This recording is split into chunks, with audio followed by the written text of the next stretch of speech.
I did everything I could to destroy my life, my marriage, and my kids' lives. She's, asked me about, are we going to fight? Do you want to fight for this marriage? You know, it is hard for me to love you right now, but I'm asking Christ to love you through me.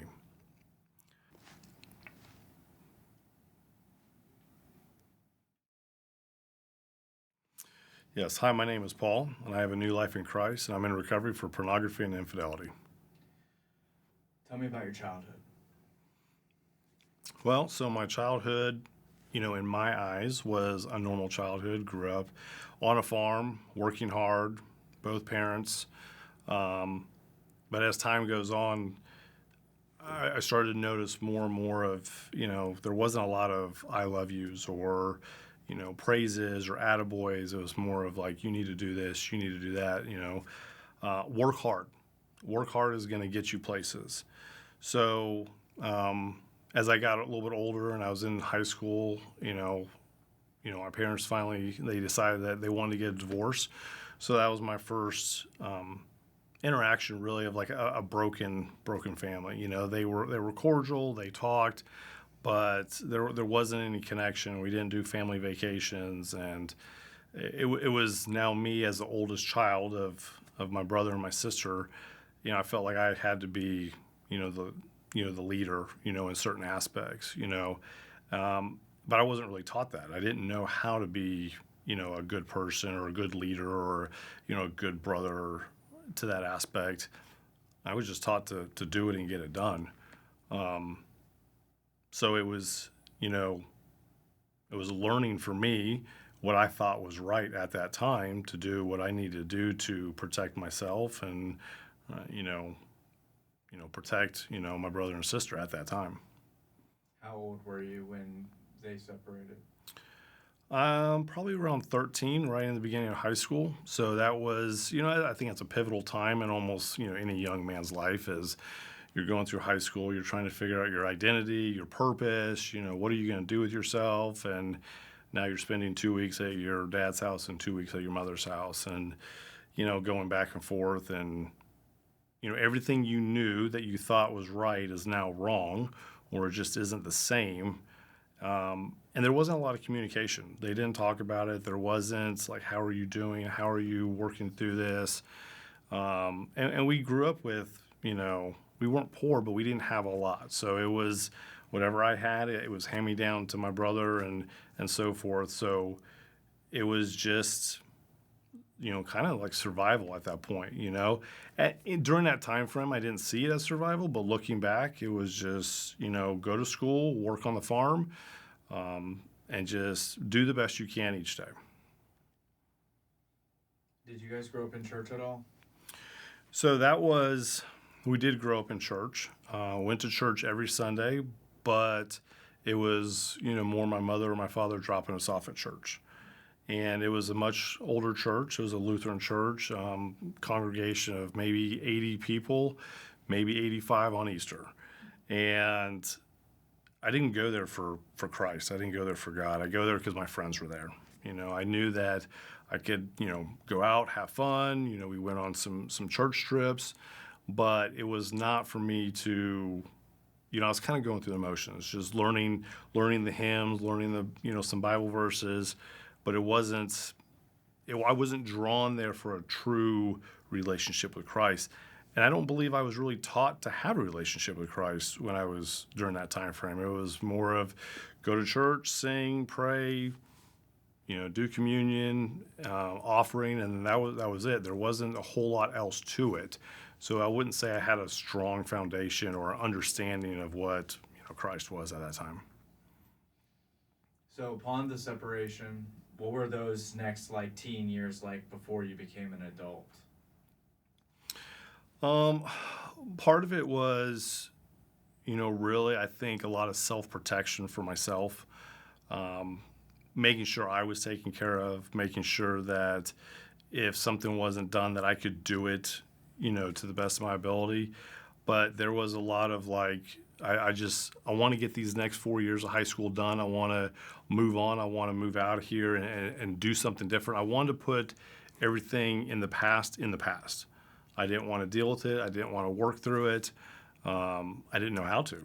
I didn't know, like, kind of was taught to just suck it up and just do what you need to do and move forward. So it was actually probably a hazy area in those 4 years of school. Like, I don't really remember too much to the point of, fun activities or things that we did. It was more of just a dull time. Just do what you need to do, finish school, and then see where life takes you afterwards.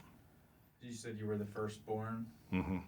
So upon graduation, like, was that like, I'm out of here? What happened?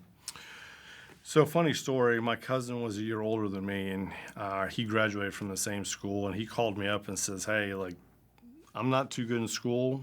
You're even worse. I'm joining the Navy tomorrow. And I got off the phone and went down to recruiter the next day and joined the Navy. Took the summer off, and again, it was just I needed to get out of here. I needed to leave California. I needed to leave home. I needed to go just do my own thing and see the world. And that it was as quick as that. I already had an idea of what I wanted to do. I've always wanted to be a firefighter when I was a kid, and my mom always said that, well, I mean, that might change, and that never changed. And I think that was probably one of the first God moments that I didn't even see. I didn't even see that until years down the road is when I joined the military, I was able to become a firefighter. And it was easy. It was a simple process. And before I knew it, within, 6 to 9 months, I was fighting fires. So, but again, I didn't realize that was God already stepping into what he heard that I wanted to do when I was a young kid. So what's the Navy like as a young kid? It's a free-for-all. There's structure, but there's no boundaries. Basically, you just do what you're told to do. You don't ask questions. If there's something wrong, you just make sure you get it done. When I was coming up, there was definitely a lack of opportunity to kind of express your concerns or your struggles. Especially that was probably the onset of like my first, when it comes to addictions, when it comes to pornography, because it was rampant. So at that time, it was just make sure you do what you needed to get done and, make sure that you promote it up. Were you exposed to pornography first in the military? Originally, I was actually exposed to it when I was a young child. Growing up on the farm, my great uncle would have pinup photos on the barn and, black and white, couldn't see them very well. But, I remember seeing them up there, and every now and then I would go and like, oh, what's up there now? And then, there was pornography, in the house. And of course, to me, there was an innocence about it. Like I wasn't hurting myself or I wasn't hurting anyone else. So that was my first exposure. But as, the military, it's there to, indulge in. So I know you got married. Where did you guys meet, and where does that kind of come into the story? We actually grew up in the same hometown, went to the same high school. I tried dating my wife now for a little bit, but her brother stepped in and said, no, you're not dating a freshman when you're a junior. So then we kind of separated. I kind of backed off, and I joined the military and went off to see the world. And after about a year or so, I made connection, and we kind of rekindled things. She came out, flew out, and then shortly after that, we were married. So it was very quick. And that's, like I think we were married the first year and a half I was in the military. I was 21 and she was 19. Oh, you guys were young. Very young. Okay. Very young. What is these early years of your marriage looking like? So again, I think for me, the early years were provide for the family. That's my job as a man. That's what I was taught, is to provide for the family. So I'm working, I'm earning a paycheck.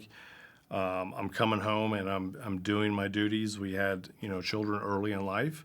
So like I need to do this and do that. But my main goal was to take care of the family. So really it was almost like a co-partner relationship in that aspect. We coexisted, and in my mind, I thought everything was fine. But I mean, during that time, like I struggled, with pornography, and I didn't realize at that time I was continuously to get distant or maybe short-tempered in the way I was speaking, and I was feeling an empty gap that I didn't realize I didn't need to fill because Christ was there the whole time. So for the first 10 years, it was just, I knew what I needed to do. I knew what she was doing. I was going on deployments. She was a single, mom at home, and I was, a guy going on deployment, fighting the war on terrorism. That was my catchphrase. Like, I'm doing my job to protect the world and protect my family. But, realizing later on that I wasn't really doing much for the family and more for myself. So, with a lot of addictions, things slowly build up. It's like a cancer. It gets in there, it creeps in there. You may not know it's there sometimes until it's too late. And so, with pornography, like it crept in there again, like there was no harm to anyone, there's no harm to myself. And so it continuously built. And, there was moments of maybe shame or guilt, and then that was quickly fleeting because I wasn't hurting anyone. She didn't know about it. No one was hurt. So, just keep on. So as that continued to build, then of course, then the adventure aspect, or maybe that lust wore off and then a new one came in, and that's where, the infidelity came into play. And again, no one knew anything. So like, why do I need to say anything? Even though like, as the days and the weeks and the years went by, like, that hole just kept getting bigger and bigger inside where I just felt empty. Felt like there was nothing there. But again, we're taught to suck it up. For me, we were taught to, no one wants to hear your problems. Figure it out on yourself. Make sure you can get it fixed. Doesn't matter how you fix it, fix it. And I think that's where sometimes other coping mechanisms may come into play. Like if I needed to relax, then I would have a drink or two or three. And so like as that culminated, then I think it was the evening of October in 2012, and she came home and she found the pornography and the app on my phone. Like I just fell asleep, and she knew that, or she saw that. But that was God just like saying I was done and like exposing my sin, because I was just going to keep going down that path. And that's where everything came to a stop, and that's where I broke down. I was the weakest of the weakest. I had nothing else to do. I felt like there was nothing left to live for. And that's when I broke down, told her everything, and went through the process of rebuilding our marriage. When everything happened, I knew in my mind, because I knew enough that she had every right to leave. We had, 2 children, 2 houses. I knew she had every right, and I could not stop her from leaving and taking the kids. Like, I knew that. Even if I didn't have a relationship with Christ, I knew what I did was wrong. And again, for this God story to like place this couple in our lives years in advance to kind of cultivate, conversation and some type of relationship in that aspect. I'm an introvert. I do not like talking to individuals. And I had to tell him. I had no one else to talk to. I didn't have the relationship with my family. But I also felt fear, anger, shame, guilt that, again, I still didn't want this to come out, but I had to tell somebody. So it was, I actually went to, I went to an empty parking lot. I left the house because I knew I wasn't, going to be there. Just cried, screaming. I didn't even know what to say. Like, what do I do? And made contact with him, went and talked to him. And there would be times where I would just tell part of the story. I told the whole story, told him everything. And that's when he really laid it on me about fighting, praying, trusting in Jesus, and making sure that I was going to fight for my marriage. And so after that conversation, tell me about kind of what moment and what conversation took place to where you guys said, we're not giving up. It was probably 2 or 3 days later. She had her conversation. I had my conversation. And again, I still did not know how I was going to fight. I knew I had to fight. I knew in my mind I was going to do anything and everything to make it right. So after 2 or 3 days, we had a conversation. I had no idea how this conversation was going to go. I mean, I couldn't say I was sorry enough. I couldn't apologize enough. And in my mind, I was ready to take any consequence that there was. And having the conversation with her, she's, asked me about, are we going to fight? Do you want to fight for this marriage? It is hard for me to love you right now, but I'm asking Christ to love you through me. And for her to say that she, was, and I knew she had a strong faith in Christ, and for her to say that I'm willing to fight for this marriage, fight for both of us, I mean, I had never heard that before. Like, what is this? Why are you doing this for me? That's how I felt, and it was really her relationship with God that was giving her the strength to say that, and I completely lost it. I mean, that's what I was missing. I didn't realize that's what I was missing. I went to church and I did this, but I didn't realize I was missing the relationship with God. So when she did that, I completely lost it. And I said, I want what you have. And at that moment, like on my knees, bawling in the living room, gave my life to Christ. And it was still a lot of work. And each day wasn't rainbows and sunshines. It was still a struggle. Like I had my struggles to work through. We had our marriage struggles to work through. I had to, learn what that actually meant to have a relationship with Christ even more, because I had to do it daily by reading, by praying, by journaling, going to counseling.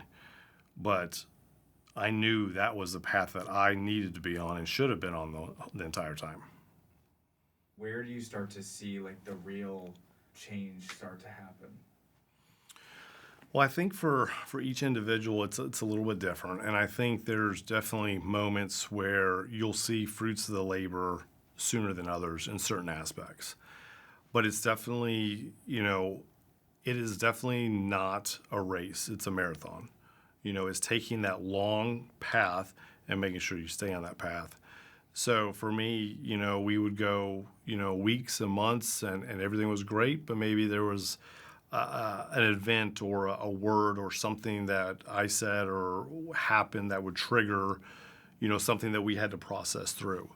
And even for, my addictions, like there was, things that we installed or mentors and accountability partners, counseling that we went through for years.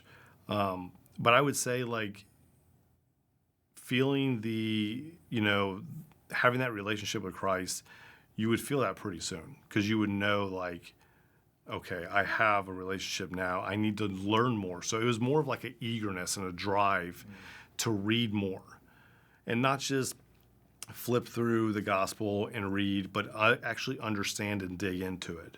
So it'd be other, godly books that I would read or journaling I would do. It would be more communication just between the two of us or with other godly men.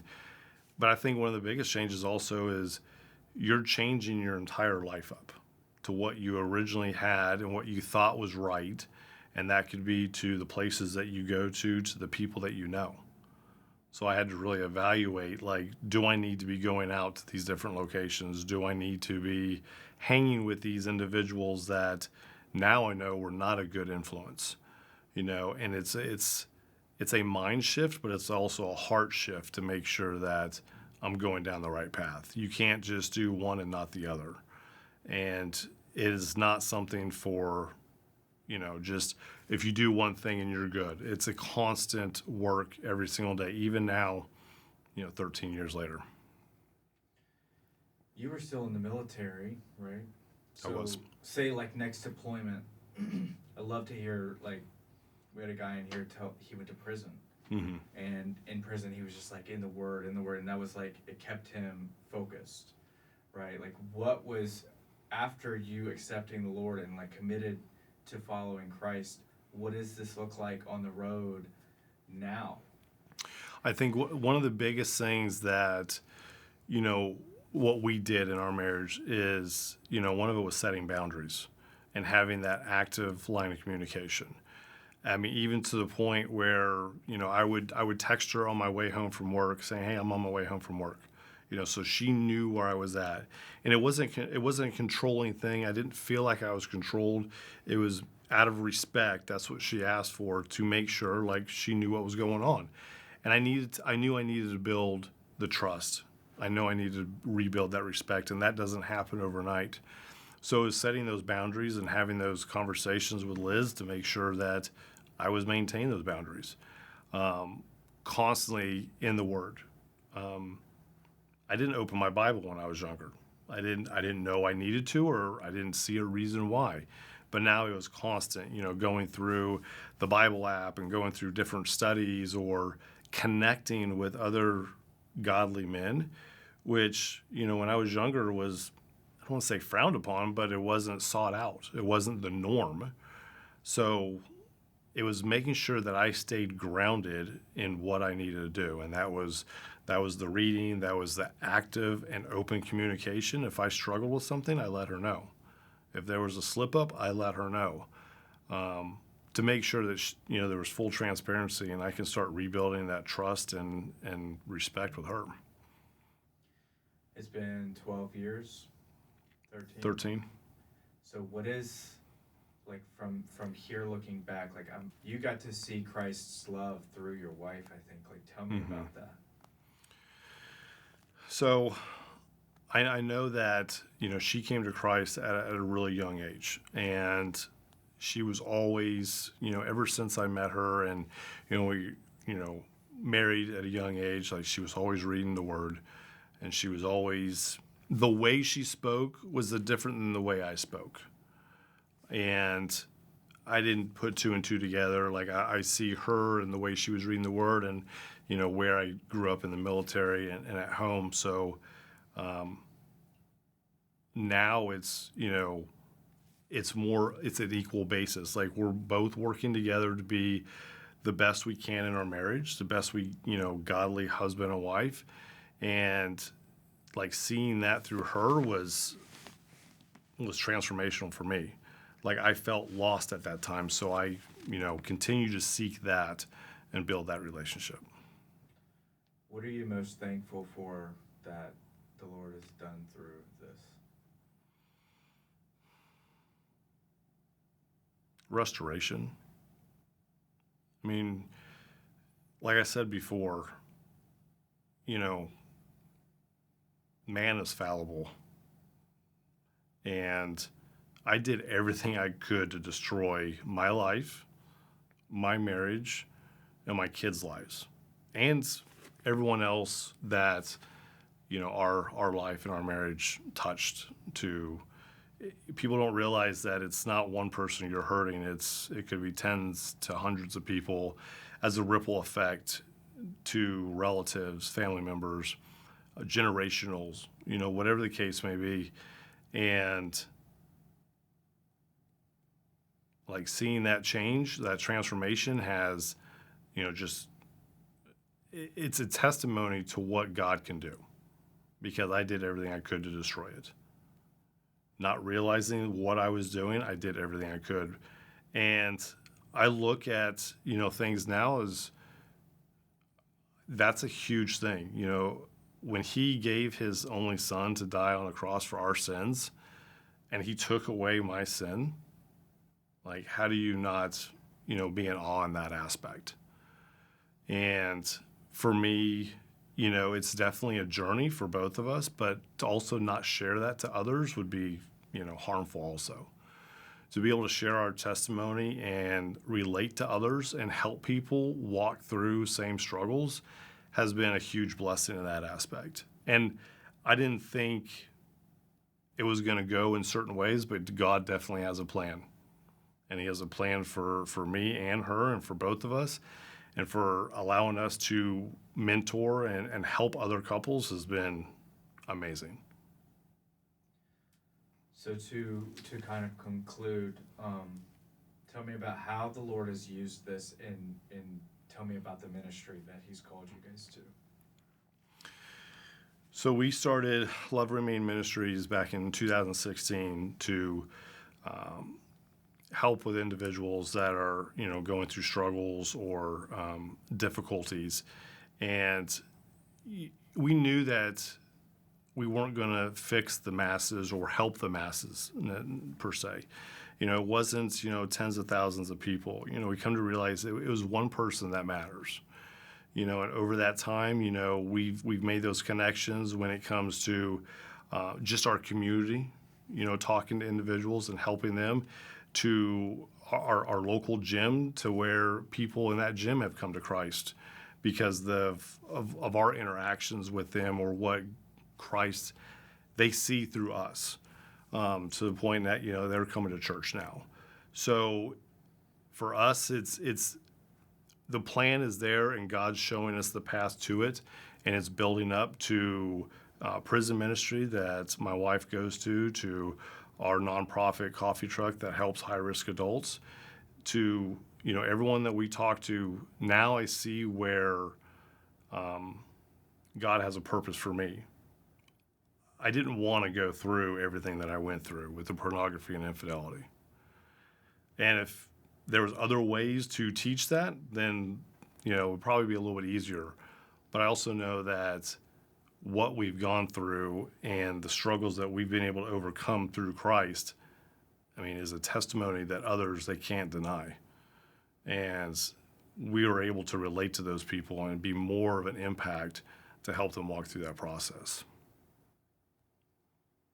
Hi, my name is Paul, and I am captivated and changed by Jesus.